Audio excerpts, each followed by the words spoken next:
The night air on the Bridgetown waterfront had a salt bite that clipped words down to their bones. I stood at the rail of the rooftop restaurant where we'd gathered my family at the long table, the cruise officers opposite. Hotel staff weaving between us with trays that trembled just enough to show they understood. Something consequential was about to be decided. Below us, the harbor lights strung pearls across water, black as stamped vinyl. Beyond, the cruise ship's hull reflected a hard institutional white. Captain Duarte sat at the end nearest me, uniform crisp, eyes steady. The ship's purser to his right with a leather folio like a scaled-down courtroom. My cousin Hira lounged with a napkin tied rakishly at her wrist. My uncle Naveed, the architect of the day's cruelty, had his chair set half a palm's breadth higher than everyone else's, the kind of quiet geometry you only notice when dignity's at stake. The air conditioning unit on the wall exhaled a breath sweet with copper and lemon disinfectant. If you pressed your hand to the stone ledge, it held the day's heat like an oath. I lifted my boarding pass, and the paper fluttered with the weight of everything it could still make true. I had spent 8 hours on the island, stranded, told by my own relatives that the bus back to the ship was full, that my seat was better used for family, and then the doors had folded shut like eyelids. They'd sailed off to a beach club with wristbands and conch fritters. The shore excursions manager had shrugged with a practiced apology. My phone filled with dots typing, dots vanishing. Now our mouths were clean, rehearsed. The accusation had been pressed and dried between us, ready for framing. "You claim," Naveed began, clearing his throat to throw weight onto the word. "There was a mistake with the return manifest. That you were somehow omitted." "Not somehow," I said. Specifically, he repeated, rolling it like an olive pit between tongue and teeth. "And we're all very disappointed. But we did what we could." You could feel the waiter pause a beat too long behind him. We all understood how this would go in a family. Loudness until memory bent. But we were not in a living room, and I wasn't here to bend. One silent minute, and then the use of process and receipts would begin cutting clean lines through the night. In the next minutes, you'll see how a woman who handles compliance for a living proves she was stranded on an island by people who call her loved one, and how a captain with no obligation took jurisdiction anyway because a moral ledger is still a ledger. The purser slid a small device onto the table, a receipt printer, the kind that belches up thin, heat-stamped proofs. It looked absurd under string lights, like a portable witness.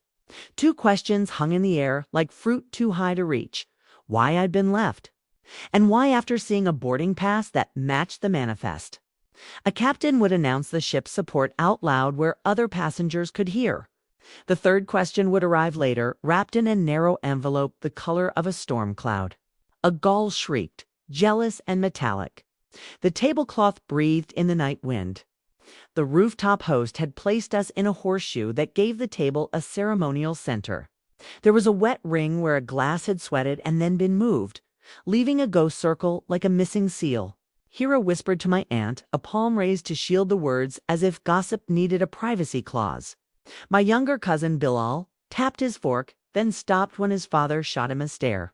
Across from them, the ally bench I had recruited, a local attorney named Althea Clark. Hair in a low twist and voice like a well-structured clause. A bank manager from Republic, Mr. Baptiste, whose tie clips shone a square of moon. The Port Authority supervisor, Ms. Dawes, still in a neon vest that smelled faintly of diesel and hibiscus soap. And the hotel general manager who had agreed to walk through the elevator camera angles with me an hour earlier. Authority, not loudness, would speak. My phone sat face down on the table, a black square waiting to be subpoenaed by my own thumb. I noticed something else. A place card tucked under Naveed's bread plate. Stamped with the restaurant's crest, the back of it marked with a greasy fingerprint that wasn't his. Place cards were for weddings, not rooftop dinners. It didn't belong. It would belong later. Our server poured water that had been sliced with lemon peel. The scent lifted the fatigue out of my shoulders. Small sensory mercies were fuel. When the bus doors had closed at the beach lot that afternoon, I'd put 2 fingers on the seam and felt the rubber inhale a last cool breath before sealing me outside. I watched my family through glass while they didn't meet my eyes. Not anger. Omission. Seems I'm not family. I'd said it to no one. To the bus's reflection, and heard my own voice surprise itself. When we'd booked the cruise, I had done what I always do: spreadsheets, clauses, a binder with codes and cutouts. It is my habit, my profession, my insurance policy against the casual harm of people who think logistics is just moving bodies. I'm a compliance operations manager by day, which means I make sure the commitments we declare survive contact with reality. That same muscle flexes on vacation. I don't rail. I reverse, rescind, file, and serve. I annotate until truth leaves a paper trail.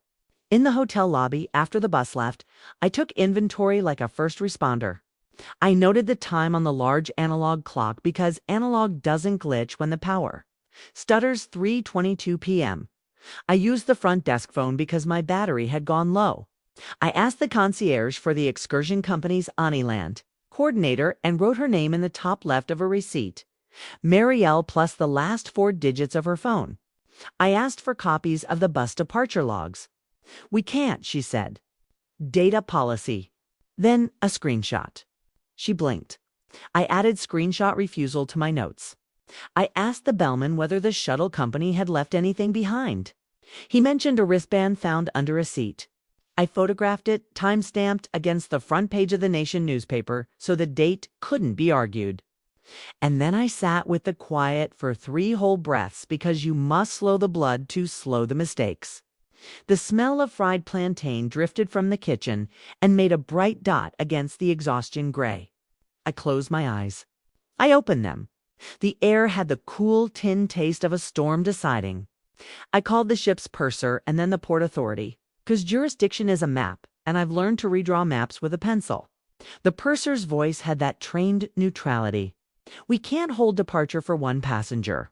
"I'm not asking for that," I said. "I'm asking for a statement about the manifest." He asked for my booking number. I gave it reading digits as if they were coordinates. "Your boarding pass?" he asked. "It's in the hotel office." "The manager has it in a clear envelope," I said, and looked at the manager while I said it. He lifted the envelope like a priest with a wafer. "We'll verify," the purser said. It is a strange thing to leverage dignity as a procedural asset. But sometimes you must make someone in a uniform want to be the person who did the correct thing. I walked the hotel manager through the elevator camera with him at my side. And he let me cue back to 2:58 p.m., opening the doors with a keycard that whined. We watched me stepping in with my family. Watched them step out and gesture me back for one more photo. Watched the doors close. We watched me press the open button twice, 3 times. We watched nothing happen. "Where did they go?" he asked, soft. "Lunch," I said. "Without me." I filed a report with security because paper is a living thing. It demands a response. I wrote 3 sentences that would matter later. At 15:18, family group of 9 left in shuttle. At 15:20, guests left in lobby with bags. At 15:22, shuttle returned for additional guests per manager. Driver states no remaining seats. I had him sign, and his pen clicked like a gun cock. The pressure of the nib left an embossed groove on the carbon copy. The texture under my finger steadied me. By 4:05 p.m., the purser called back with quiet in his voice. "We see your pass was scanned off the ship this morning and not scanned back on. There is an excursion provider error code attached to the group's return manifest. It flags a no-show without a name."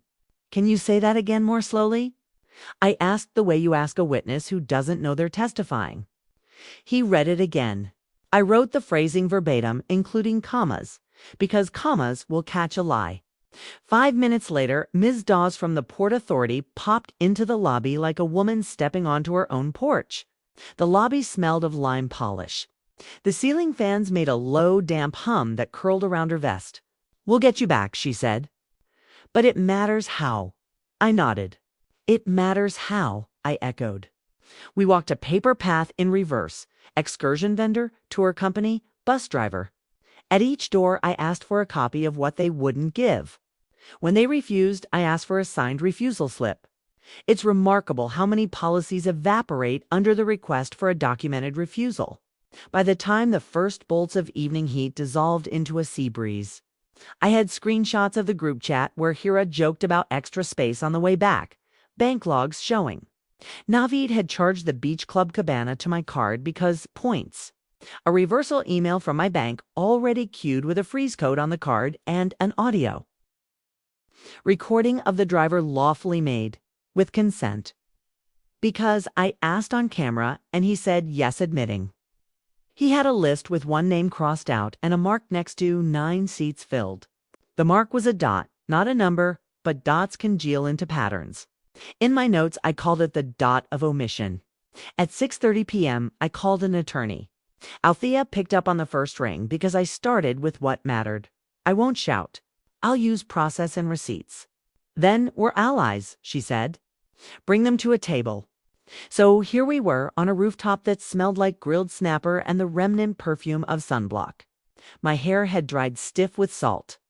The stone under my sandals radiated stored heat, the kind that makes you feel your footprints will glow a moment after you lift your heel.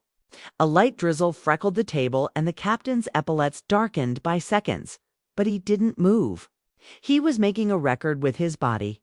Hira laughed too loudly at something Bilal said. Naveed ran a finger under the collar of his linen shirt. The first waiter placed a basket of bread at the center as if inserting neutral ground between litigants. Let's begin, Althea said, voice mild as a stapled affidavit. We'll let you speak first, Mr. Naveed. Naveed smiled with practiced sorrow. He spoke of chaos, of misunderstandings, of carousels, of buses that all look alike. He let his sentences blur at the edges, like watercolor bleed. 3 times he used we when he meant I, and twice he said family as if invoking a deity. He apologized to the captain for the trouble, for the administrative burden, and he did not look at me. The room resized itself by a foot. When he finished, Althea inclined her head. Thank you. We'll proceed with receipts. And then it happened like this. Not a drama, a process. I slid the hotel report across. The captain read, then placed his fingertip ringless nail square and clean on the embossed groove. Signed, he said, to the purser, like a stamp. I cued a video of the elevator doors on my phone, brightness up so the reflection of string lights scattered across it like cold stars. We watched the doors open. We watched hands wave me back. We watched the doors close. Who waved you back? The purser asked. I zoomed in. Nails red. A thin gold ring with an infinity loop. Here's left hand. She stared at the screen as if it were playing a stranger's scene. I was waving at the camera, she said. Light. For fun. Noted, Althea said. And the word landed like a tiny seal. I passed the audio recording, a short clip that began with my voice reading the date and time out loud for custody. We listened to the bus driver say, 9 seats filled. We listened to him say he had a manifest. We listened to him say a name had a dot next to it. I stopped there. The table was quiet except for the ice settling in glasses, a sound like small tectonic plates finding their line. The captain spoke to the purser.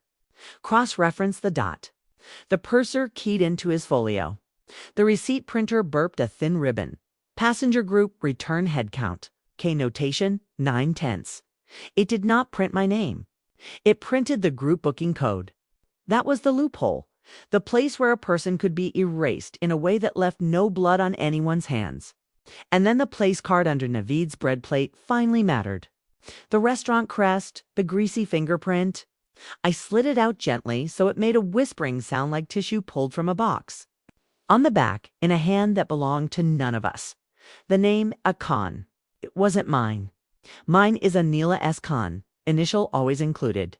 This looked like the kind of approximate an assistant makes when an instruction is rude. Why is there a place card with my surname? I asked, keeping my voice level when no place cards were issued for this table. The manager stepped in, apology already forming, then froze. He looked at Hira, who looked at Naveed, who looked at me. The manager said a guest earlier today asked us to prepare a private cabana for the group. We made cards for that. One was left behind. Who gave the names? Althea asked. The manager lifted a small slate from his apron, pocket-tan old habit analog again, turned it around. I recognized the slanted capitals. Navid's hand. A list of 9, and then a 10th. A con, written and crossed faintly. Like someone changed their mind about how generous to be. I could smell the cut limes again, bright as a bell. A thin thread of cool air rode the edge of the room. I see, the captain said. Ms. Khan, when my purser called earlier to verify your boarding pass. I reviewed the clause in our contract regarding passenger welfare during sanctioned excursions. It reads, the carrier ensures all passengers are accounted for by name at both disembarkation and return from official third-party excursions. And any defect in this accounting imposes a duty to assist. Your pass was scanned off. Your name was not recorded back. That defect is ours to address, Evan, if it originated with a vendor because we chose the vendor. That is why I announced support. He looked at my family then, not unkind. I made the announcement in the lobby before we came up here, so that the fix would be witnessed by those who might otherwise forget. The purser printed another slip. Support authorized overnight accommodations per diem priority transfer to next port. Vendor audit triggered. A breeze lifted napkins. Hira pushed her hair behind her ear with a hand that had stopped being careless. I placed my bank reversal email on the table for Mr. Baptiste to countersign as witness. He read without rush, then added his initials where I had left a box for them. 'Cause I prepare my forms with boxes for when people decide to do the right thing. He nodded to me once, tiny and exact. Navid's voice, when it came, was sand in a glass. We meant to call, he said. The signal was bad. I let quiet stand like a column. My phone buzzed with a new message. From an unsaved number saved under a letter V, if I'm precise. I opened it. A screenshot from the excursion vendor's internal chat sent by someone whose conscience had sharpened. It showed my name highlighted in yellow with the note family requested hold. And the next line, Cabana, adjusted to 9. The message had a timestamp.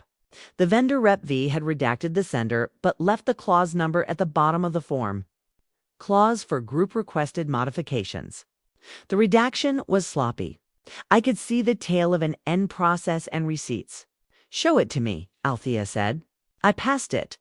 She read, then slid it to the captain, who read, and then put it face down on the table as if to keep it from falling into wind. The palm of his hand was roughened. You could see a triangle of paler skin where a ring might have been once or never. The second stillness came from the kitchen, a lull in the clanged smell of char giving way to something sweeter. Papaya roasted with a whisper of sugar. The roof lights hummed. The night pressed cool fingers to the back of my neck. We're not litigating tonight, I said, gentler than the pages deserved. We're codifying boundaries. The ship will file a vendor audit. The bank has frozen the card for charges not authorized by me. The Port Authority will record an incident report with an attached video and audio file. And the vendor will be required to acknowledge receipt. I will not accept a private apology in a hallway. You will send me a written admission of what you requested and when, and you will see Althea. You will return my passport, which is in your room safe. Because Hira borrowed it for check-in at the beach club so that you could charge on my ID, and you will not speak to me about family until you can say the word without using it as a cudgel. Navid's chair scraped back a half-inch. The sound called up an entire childhood. He looked to my aunt for a script line. She kept her eyes on the salt dish, lids lowered in a way that said she would not be writing for him tonight. Hira reached into her tote and placed my passport on the table. The leather felt room-warm when I touched it. It smelled faintly of coconut lotion and sea. She didn't meet my eyes.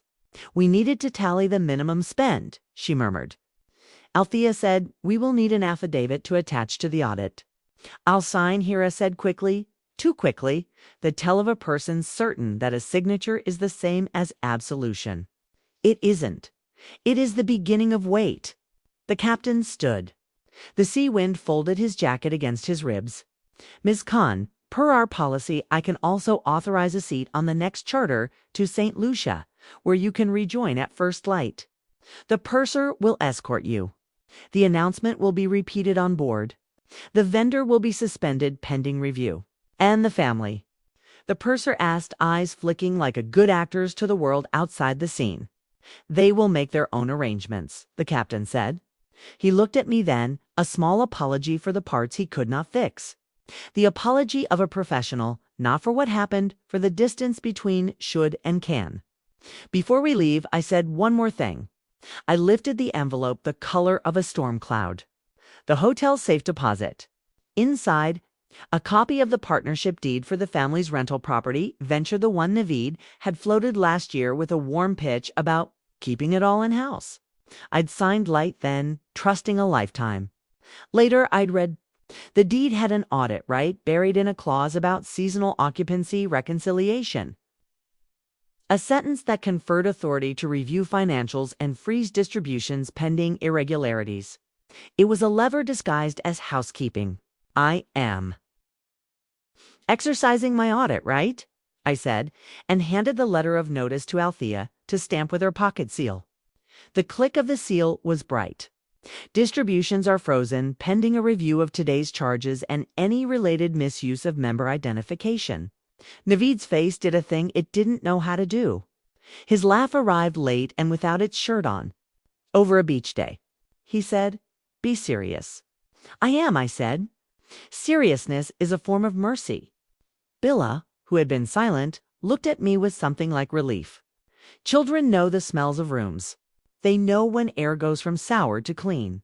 The Port Authority supervisor lifted her clipboard, filled in 2 lines, and nodded to me. "Recorded," she said. The word slotted into the night as if the harbor lamps adjusted their angles around it. We stood. Chairs scraped. The table breathed out. As we moved toward the stairs, Hira touched my arm just once, the kind of touch that asks for a future. "Anila," she said, and then faltered. I waited. She tried again. I didn't think it would matter. We thought you'd catch another bus." "It always matters who doesn't get a seat," I said. I let the words stand between us like a clean pane. The elevator down smelled of rubber and old rain. In the glass, my face looked both more tired and more defined. Like a paper that has been folded and smoothed. Ms. Dawes walked beside me. "You kept it clean," she said. "I try." At the curb, the night was cooler by a degree that felt earned. We passed a woman selling coconut ice with a metal scoop that chimed like a small bell. I bought one, and the taste was so purely sweet it felt like a notarized memory. The purser escorted me to a waiting car. The driver had a name tag, and I said it out loud because names anchor rituals. "Evening, Jerome." He smiled. A real one, surprised to be seen by his own letters. On the drive to the charter office, I watched the ship's lights slide out of a gap between buildings, then disappear and reappear like a line that knew when to be broken. My phone flashed. Bank reversal approved. Card frozen.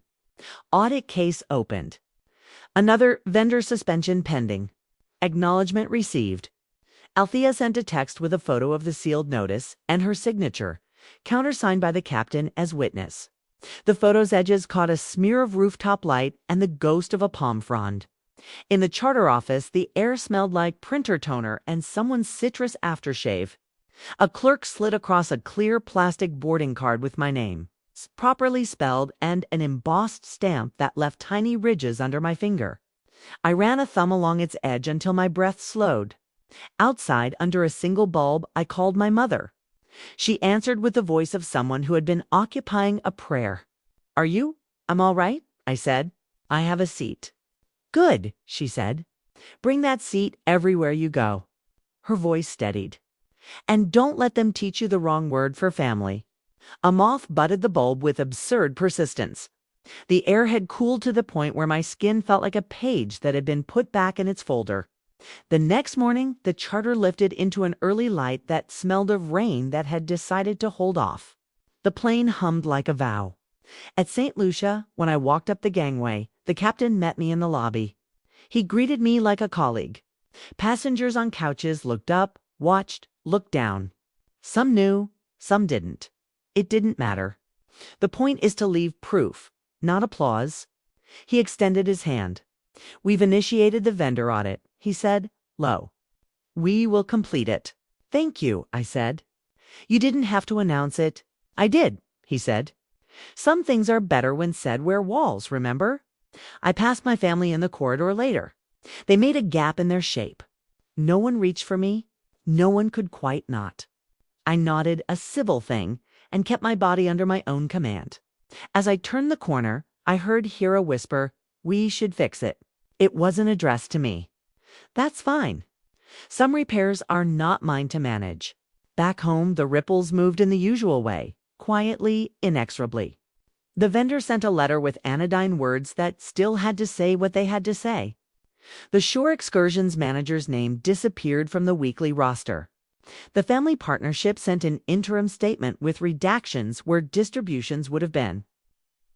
And a new policy that any member charge requires dual authentication.